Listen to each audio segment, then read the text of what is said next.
Salut à tous, bienvenue dans The Programmatic Society, un programme qui vous propose d'entendre chaque semaine la voix de ceux qui font le marché du programmatique, en français dans le son, international dans le ton. Un programme soutenu par Smile Wanted et Gamned, avec pour partenaires médias AdTech News et Redcard.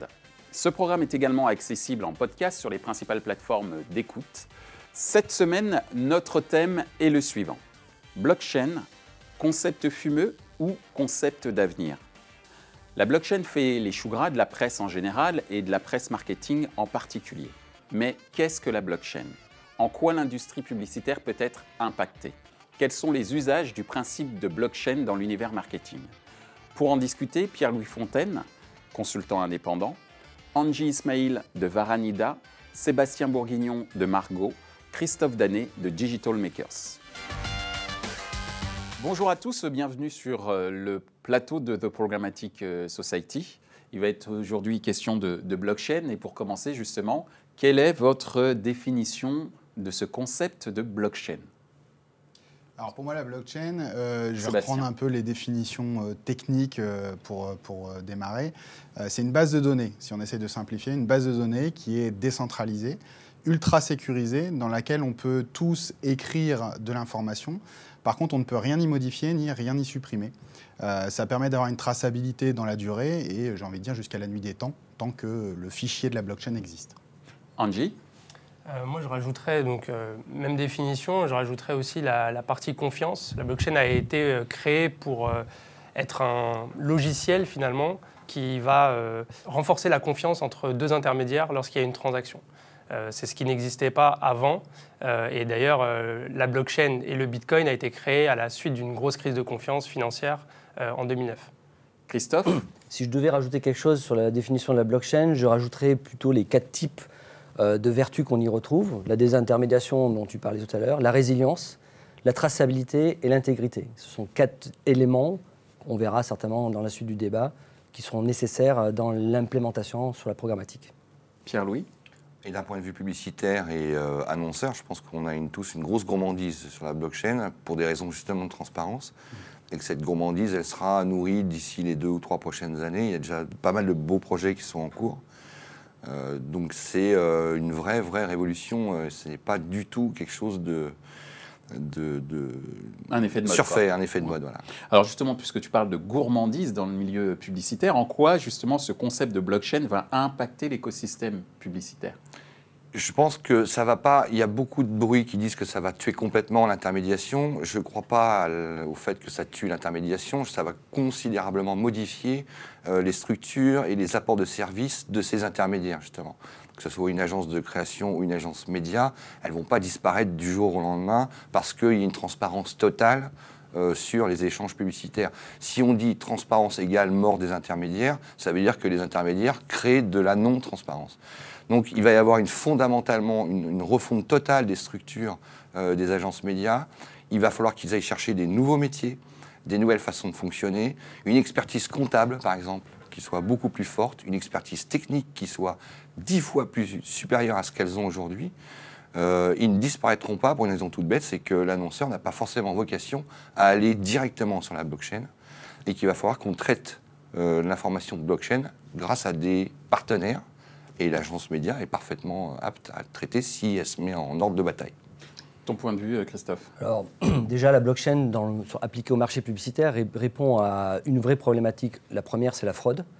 Comment aujourd'hui juguler les possibilités de fraude aujourd'hui sur ce marché publicitaire qui, on le sait, sont assez croissantes. On parle d'un chiffre l'année dernière de 7 milliards de fraude et j'ai entendu même des chiffres au-delà de 17 milliards. Donc on voit que c'est quand même un gros sujet qui est corollaire de la transparence. Donc comment arriver à juguler cet aspect-là? On voit que c'est un problème de confiance, puisque la blockchain est là pour restaurer la confiance. Donc en fait, tous les assets de la blockchain peuvent s'appliquer au marché digital dans l'absolu, puisqu'on cherche de la traçabilité, de la confiance. De la désintermédiation, je rejoins le point de Pierre-Louis, c'est-à-dire qu'on ne va pas rentrer tout de suite dans une dérégulation excessive. En revanche, on va avoir certainement de nouvelles règles du jeu à établir autour d'éléments qui sont structurants sur la blockchain, comme le token ou comme la base de registre, le ledger, qui sont des éléments structurants d'une blockchain. Angie? Moi, je rebondirais sur le token, justement, c'est un des composants en fait, de la blockchain. Tu peux expliquer ce que c'est très rapidement le token? Donc le token, c'est un jeton qui va permettre d'acter la transaction qui se passe sur une blockchain. Donc c'est un espèce de véhicule qui dit, OK, d'un point A à un point B, il s'est passé telle chose. D'accord. Et donc ce token, en effet, on le voit dans le cadre du Bitcoin, peut avoir une valeur. Et je pense que dans le monde publicitaire, un des problèmes conséquents, c'est le partage de la valeur. Entre, en effet, annonceurs, les agences, les intermédiaires, les publishers et aussi les utilisateurs. Donc on voit que les publishers ont des grosses problématiques de monétisation, que les utilisateurs aujourd'hui sont complètement en dehors de la monétisation, puisque c'est eux qui sont exploités, entre guillemets, pour leurs données et pour leur attention. Et je pense que le token a cette capacité de microtransactions, de système d'incentive qui va permettre en fait, de mieux répartir la valeur sur notamment les publishers, donc les éditeurs qui créent des contenus, et aussi les utilisateurs qui mettent à disposition leurs données ou leur temps à avoir des publicités, à avoir des contenus sponsorisés par exemple. Ce qui veut dire que demain, un utilisateur peut être payé directement? Par exemple. Ouais. Moi, je pense que ça peut être... si on traduit ça en termes de brief, un annonceur, quand il briefe son agence, il dit ma cible Sociodémo, c'est 25-35, CSP+, habitant à Grenoble avec 2 enfants. Encore là, c'est le brief qui va tomber l'annonceur plus tard grâce à ce type de techno, c'est ma cible, c'est celle qui veut bien. D'accord. Point. Ça veut dire que la réflexion marketing de ce type d'approche va être complètement inversée. L'annonceur va être dépendant de l'individu qui veut bien être ciblé et ça sera prouvé qui est d'accord pour être ciblé. La révolution en termes de marketing et de communication, elle est à ce niveau-là. C'est l'individu. On parlait du consommateur-acteur dans les années 2000-2010. Ouais. Aujourd'hui, c'est même plus consommateur-acteur. C'est le consommateur qui décide de tout, même de la façon et du moment et du quand on va lui parler. D'accord. C'est là, la blockchain, elle est là en termes de révolution marketing. C'est un des points aussi en dehors des problèmes de transparence.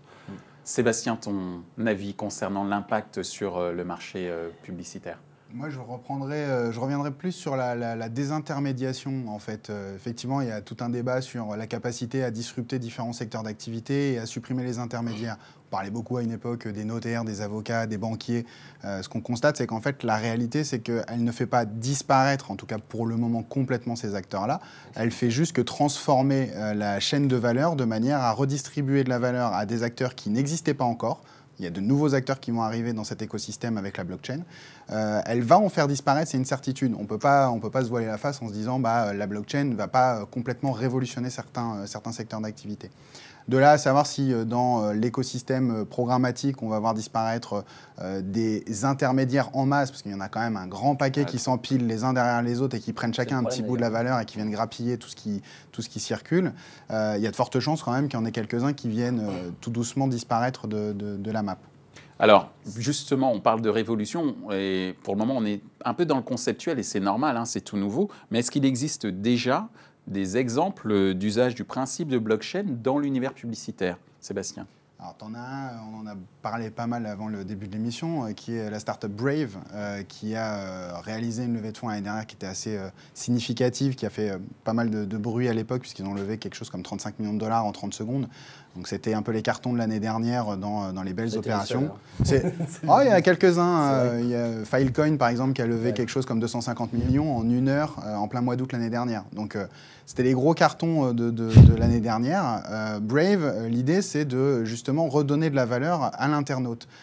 Et pour le coup, de lui proposer de la publicité que lorsqu'il la demande. Donc, par défaut, elle est désactivée. Et tout ça au travers d'un navigateur basé sur Chromium.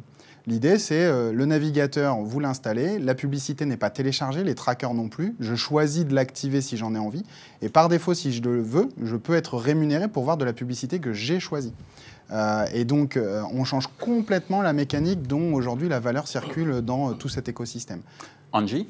Donc, moi, je vais prêcher pour ma paroisse parce qu'on a justement créé un concurrent de Brave. Alors Brave, moi j'apprécie beaucoup le projet. Il est un peu dans l'utopie parce que justement, il veut sortir les utilisateurs d'un monde actuel. Avec Varanida, donc le projet que j'ai créé, on est plus sur une approche très pragmatique de se dire il y a un écosystème, il y a des intermédiaires, il y a des agences, il y a des publicitaires, il faut travailler avec eux. Donc notre premier exemple, c'est une extension qui sert à l'utilisateur, à l'internaute, de contrôler la façon dont il veut que les sites, les scripts de retargeting et autres utilisent sa data.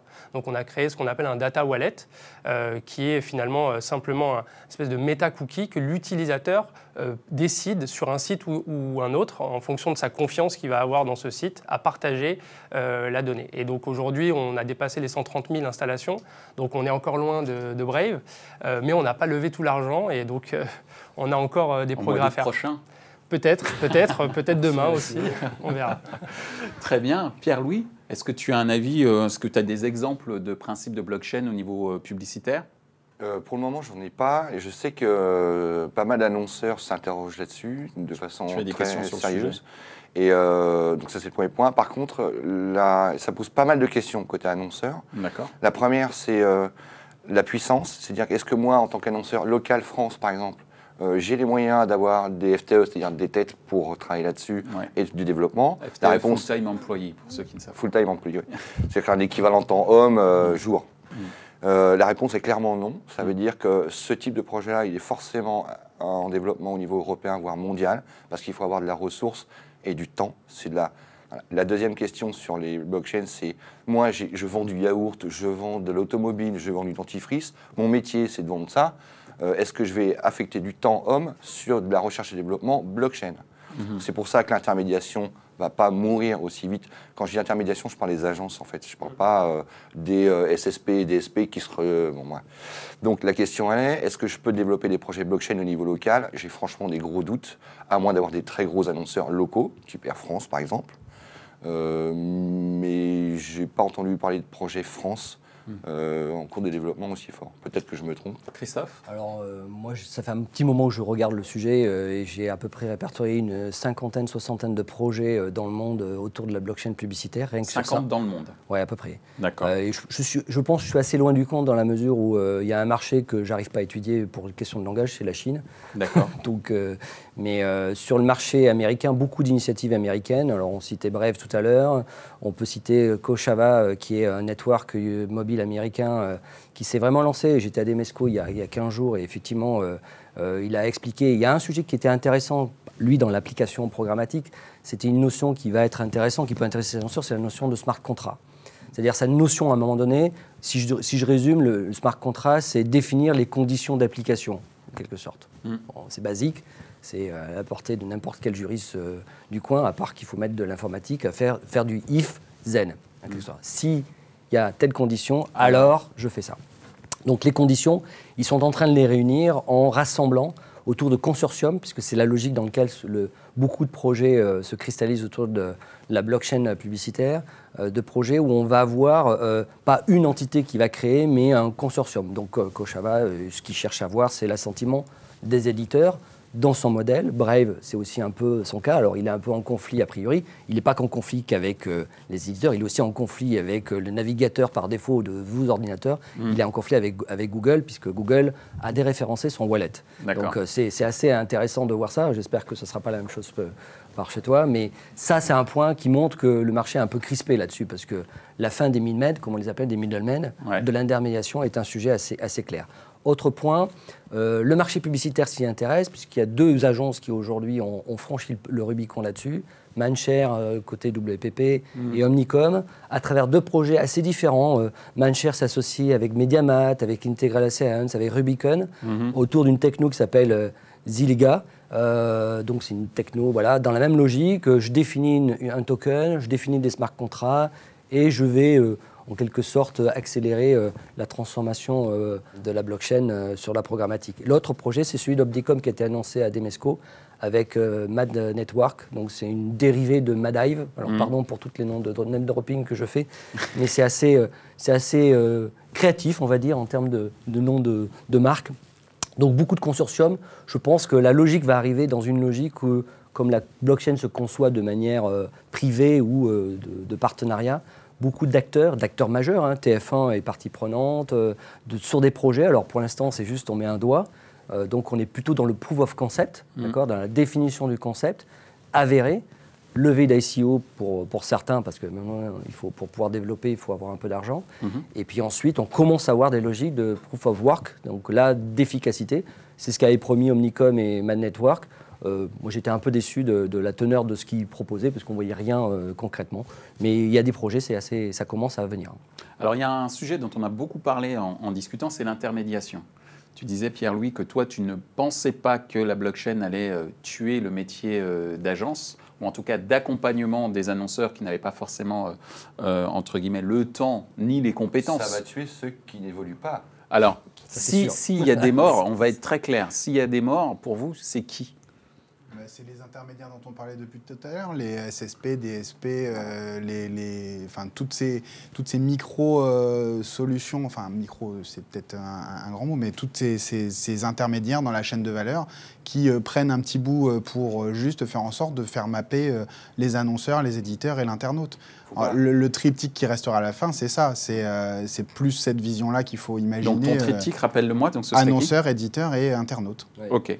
Si je peux rajouter un petit point, pardon Pierre-Louis, mais juste un petit point sur le truc, on peut élaborer une théorie par rapport aux différents acteurs. Tous ceux qui ne joueront pas la transparence, tous ceux qui ne jouent pas l'accord de confiance, tous ceux qui ne seront pas dans une logique transactionnelle où ils auront défini la valeur ajoutée qu'ils apportent dans l'écosystème, et tous ceux qui, dans les effets de mesure, puisqu'en fait tout part de la mesure, hein, si tu ne sais pas mesurer, tu ne connais pas la performance de tes dispositifs.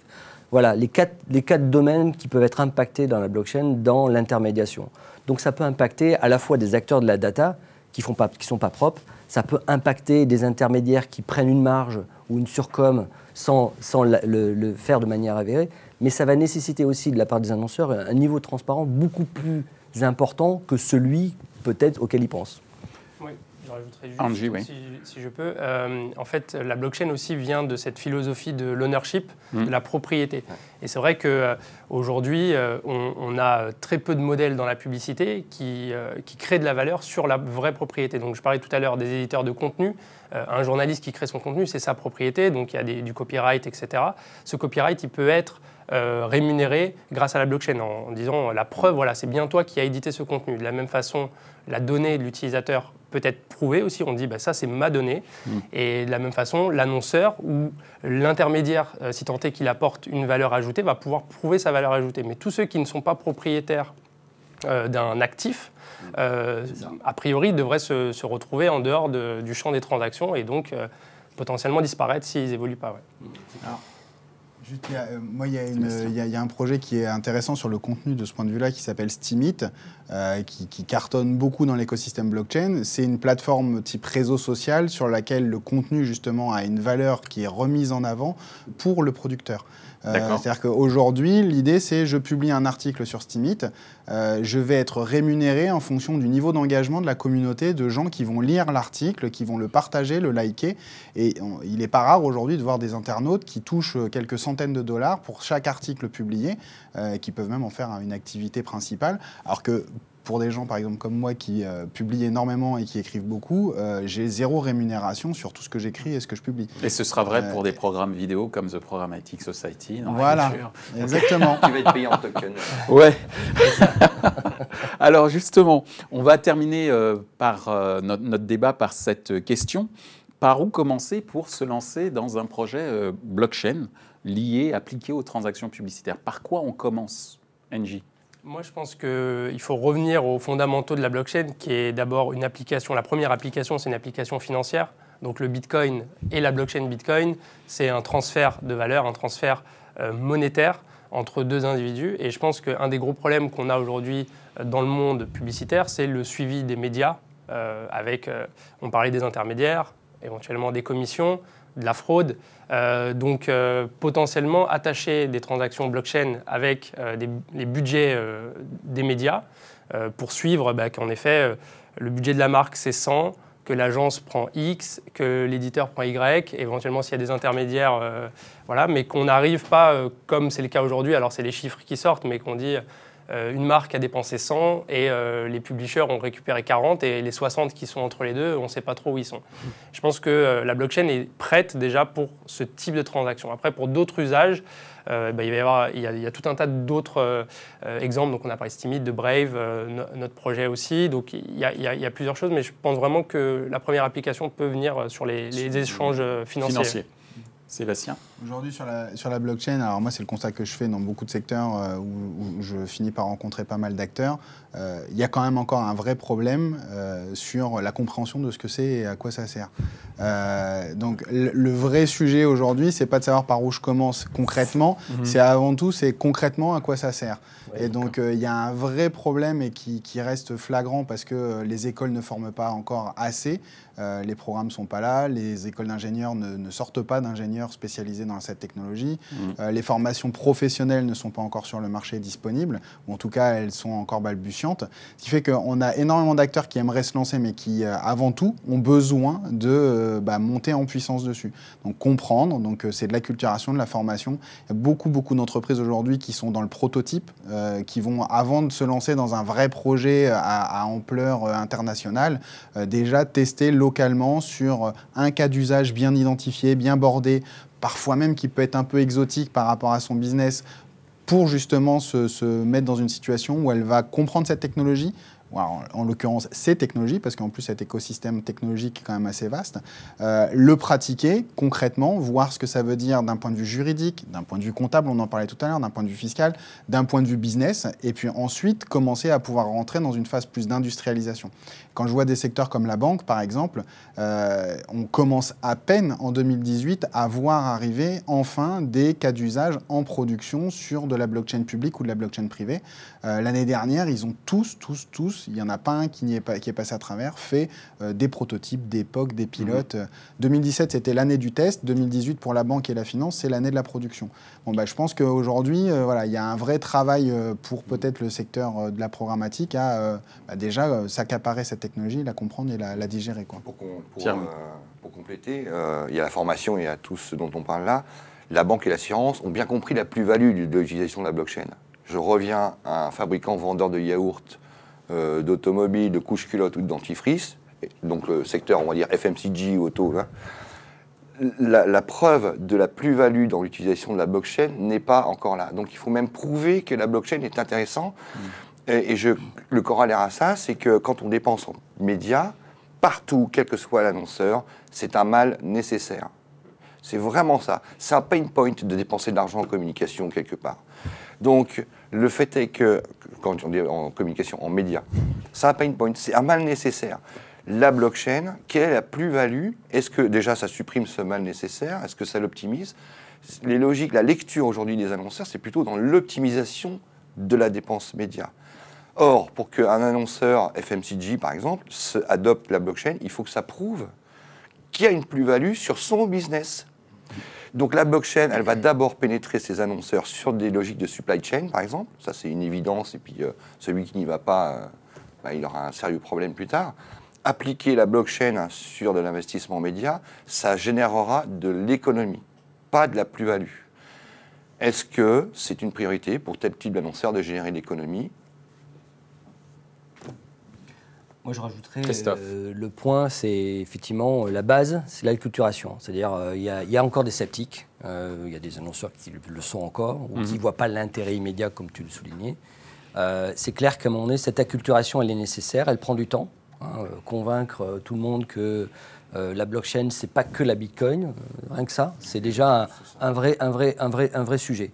Après, je pense que pour revenir sur le sujet annonceur, les annonceurs ne sont pas en demande de la blockchain. En revanche, c'est le marché et les situations qui va se transformer pour répondre à la principale préoccupation. La WFA l'a encore dit cette semaine de manière assez violente.